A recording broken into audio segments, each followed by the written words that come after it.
Di sebuah padang rumput Afrika yang sangat luas, hiduplah sekelompok singa yang terkenal kuat. Di antara mereka, ada seekor singa muda bernama Leo.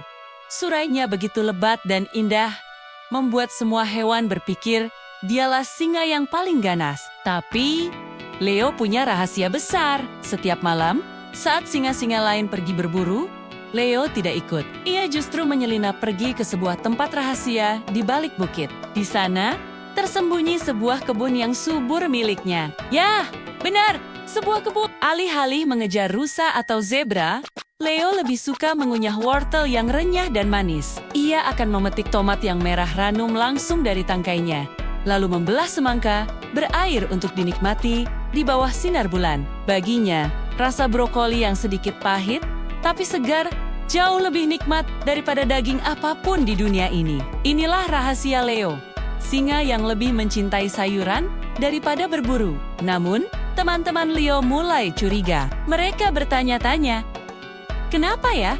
Leo tidak pernah pulang membawa hasil buruan, dan yang lebih aneh lagi, kenapa napasnya selalu berbau harum seperti daun mint? Tidak seperti bau singa pada umumnya. Keanehan ini membuat mereka penasaran. Suatu hari, pemimpin kelompok singa, Raja Gahar yang perkasa, mendatangi Leo dengan tatapan tajam. Leo, perintahnya dengan suara menggelegar. Sudah cukup kamu bermalas-malasan. Malam ini, tunjukkan pada kami kemampuan berburumu. Kamu yang akan memimpin perburuan. Leo merasa cemas luar biasa. Jantungnya berdebar kencang. Ia tidak ingin menyakiti hewan manapun. Dengan gugup, ia mencoba menjelaskan, Tuanku Raja, sebenarnya aku lebih suka. Tapi, kata-katanya langsung terputus oleh gelak tawa singa-singa lain. Mereka semua mengira Leo hanya sedang bercanda. Mana mungkin ada singa yang tidak suka berburu. Tekanan dari Tuan Temonia membuat Leo merasa sangat sedih dan sendirian. Karena tidak punya pilihan lain dan tidak ingin dipaksa berburu, Leo memutuskan untuk melarikan diri. Ia berlari semakin jauh ke dalam hutan, tempat yang jarang dikunjungi oleh kelompoknya. Di sanalah, di antara semak-semak, ia bertemu dengan seekor kelinci kecil bernama Kiki. Melihat singa sebesar Leo, Kiki langsung gemetar ketakutan. Tapi Leo segera berbicara dengan suara yang lembut dan menenangkan. Jangan takut, Kiki. Aku tidak memakan kelinci kok. Apa kamu punya stok selada? Aku sangat lapar, kata Leo. Kiki terkejut bukan main. Seekor singa bertanya tentang selada, awalnya ragu. Tapi melihat tatapan tulus Leo, Kiki akhirnya percaya. Sejak saat itu, mereka menjadi sahabat yang tidak terpisahkan. Kiki yang lincah mengajari Leo cara menggali umbi-umbian yang paling manis dari dalam tanah. Leo merasa sangat bahagia. Akhirnya, ada yang mengerti dirinya dan menerima siapa dia sebenarnya. Namun, kebahagiaan mereka tidak berlangsung lama. Sebuah bencana besar melanda padang rumput. Musim kemarau yang panjang membuat segalanya kering kerontang. Sungai-sungai mengering.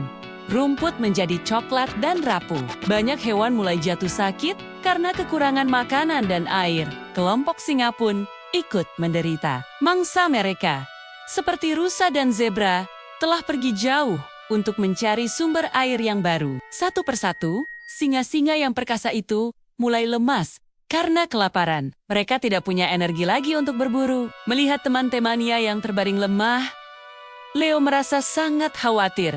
Tiba-tiba, ia teringat sesuatu yang sangat penting. Kebun rahasianya. Kebun di balik bukit itu memiliki sumber mata air kecil yang tidak pernah kering. Di sana juga tumbuh banyak buah-buahan yang mengandung banyak air, seperti mentimun yang segar dan melon yang manis. Ini adalah satu-satunya harapan mereka. Dengan keberanian yang ia kumpulkan, Leo menghampiri Raja Gahar dan singa-singa lainnya. Ia mengajak seluruh kelompok singa dan Hawan Yuen lain yang kehausan untuk ikut dengannya ke kebun rahasianya. Awalnya, singa-singa lain memandang rendah. Sayuran? Apa kita bisa kenyang dengan itu? Cibir salah satu singa. Namun, rasa lapar dan haus yang luar biasa membuat mereka tidak punya pilihan lain. Setibanya di kebun, mereka terpesona melihat betapa subur dan segarnya tempat itu. Leo segera membagikan melon dan labu yang sudah matang. Dengan ragu, mereka mulai mencobanya. Wah, Ini sangat menyegarkan, seru Raja Gahar setelah menggigit sepotong melon. Matanya berbinar. Aku tidak pernah tahu kalau buah-buahan bisa memberiku energi sebanyak ini. Singa-singa lain pun setuju. Mereka makan dengan lahap, merasakan energi mereka perlahan pulih.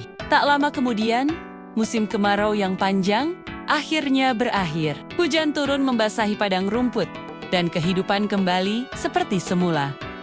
Namun, ada satu hal yang berubah selamanya. Leo tidak lagi menyembunyikan hobinya makan sayur. Teman-temannya pun tidak pernah lagi mengejeknya. Meskipun singa-singa lain tetap menjadi pemakan daging, kini mereka sangat menghargai kebun milik Leo.